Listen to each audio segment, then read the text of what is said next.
Hey everyone, and welcome to episode 3 of my Insider Airbnb with Candace Key series.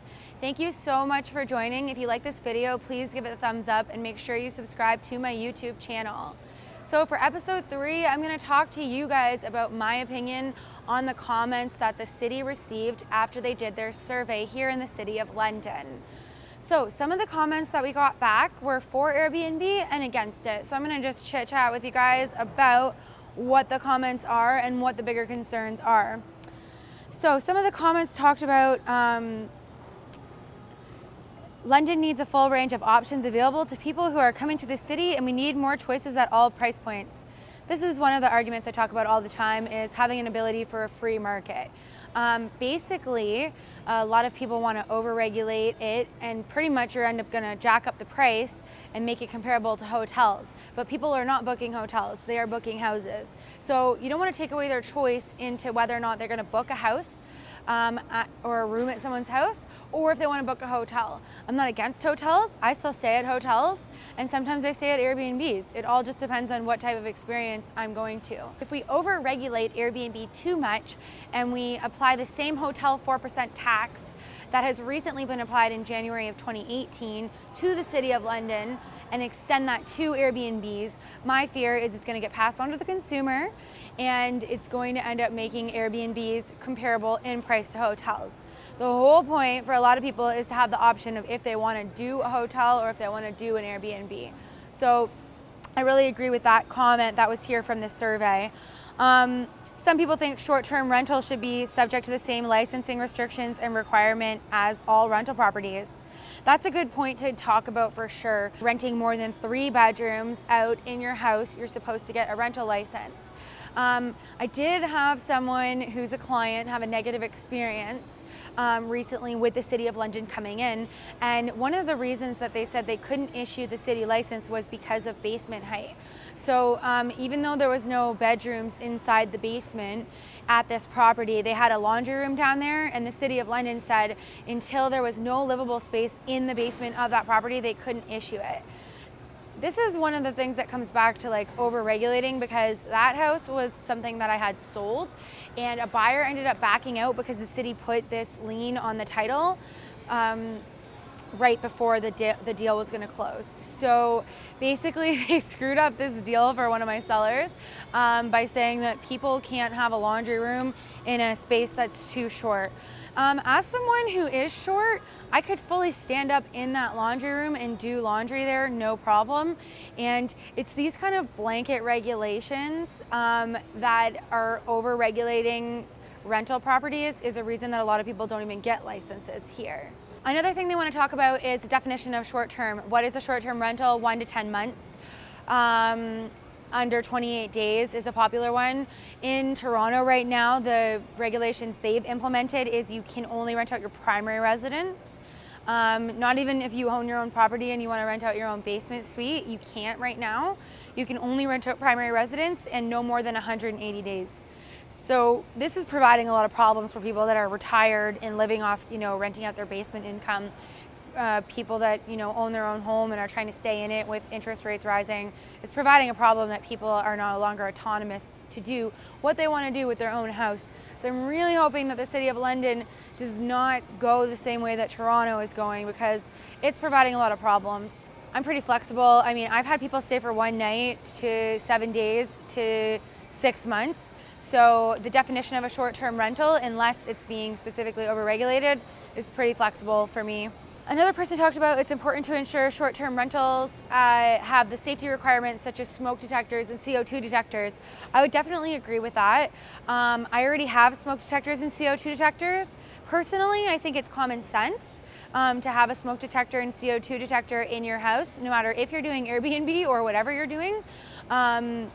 And a first aid kit, like I have that in my properties, and when I'm talking to other people about setting them up, I always tell them, smoke detector, first aid kit, those kind of things. I think most people are smart enough to put those out, so I don't necessarily think that we need to start getting down into the nitty-gritty and micromanaging Airbnb hosts. Most people are going to have those things in their house anyways. It's a general safety thing to have a smoke detector in your house no matter what you're doing with it. Okay, so this comment was, having a short-term rental in my home has made it possible for my family to afford to own a home and to build equity for our future retirement.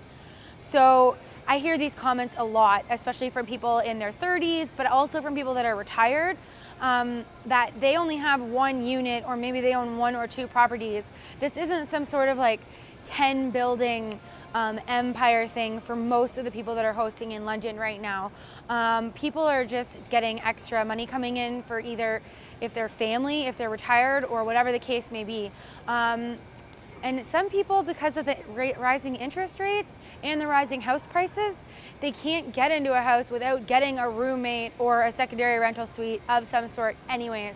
So this is just helping people in this age group to carry on with that home ownership dream that a lot of people can't break into in Toronto because of how ballooned everything is right now. But we can still have that attainable in London, and we can still rent out rooms on Airbnb as it stands right now. Another comment was, online platforms for short-term rental are extremely transparent with public reviews of both renters and providers. This is something that I say all the time, so I'm so happy that this came up in the survey, because I'm glad that other people are seeing this as well. Airbnb does regulate itself.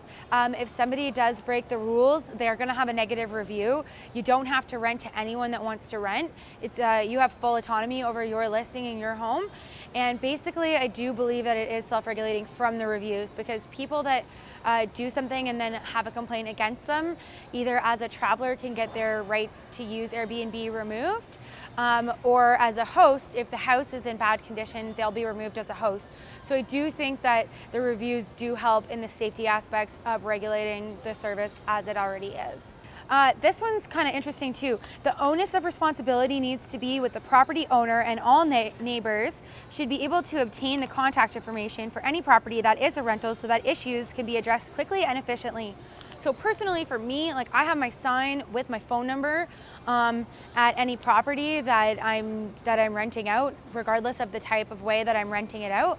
I think it's very easy to have like your information and your contact information on the front door, but I really don't think that this should just be for Airbnb.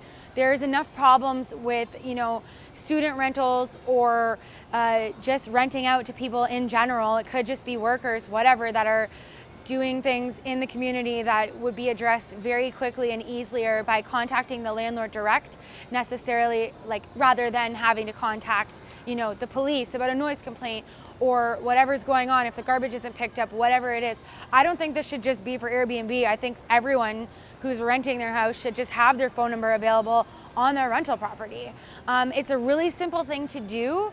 It makes it easier to contact the landlord when there's something wrong with the house. And I will tell you this, I know a lot of landlords, I know a lot of investors in London, I know a lot of people that are doing this. Landlords are not in this business to get their house trashed. Landlords are not here to lose money. So if something's going wrong with the house, they want to know about it, and they want to know about it immediately. A lot of people I know already have their phone numbers out, but if you're having trouble getting a hold of someone, I don't think that it should just be Airbnbs that have to have their phone number on there. It should be anyone should have to have their phone number on there if they're renting their house out. If you're going to do that as a blanket rule, it should just be for everyone. Because I do think that contacting the landlord direct, especially when there's a lot of landlords that care, for them to address the issue right away, is going to be a lot better than like calling the police on a noise complaint. Well, the landlord might never know that there was a noise complaint if the police just go talk to them directly. And who you want to talk to is the landlord, because they're going to have the power and the ability to take control of the situation if it is a repeat offender. And if it's only one time, like, don't send the police then. If it's just a one-time complaint, or the garbage needs to get picked up or whatever, like, why would you involve or go to another level that you don't need to get to when you could simply contact the landlord direct? There's some more comments on here, but those are the comments I'm going to talk about today. Thank you so much for joining me on episode 3 Insider Airbnb with Candice Key, my Airbnb series. Make sure you join the Facebook group. The link will be below. And like this video if you like the content. If you don't like it, I'd love to hear your comments anyways. If you have questions about what you want to talk about for short-term accommodations in London, Ontario, put them in the comments. You can also fill out a contact page on my website, www.candicekeeling.ca. There's lots of ways to get a hold of me. I want to keep this discussion open, and thank you so much for watching.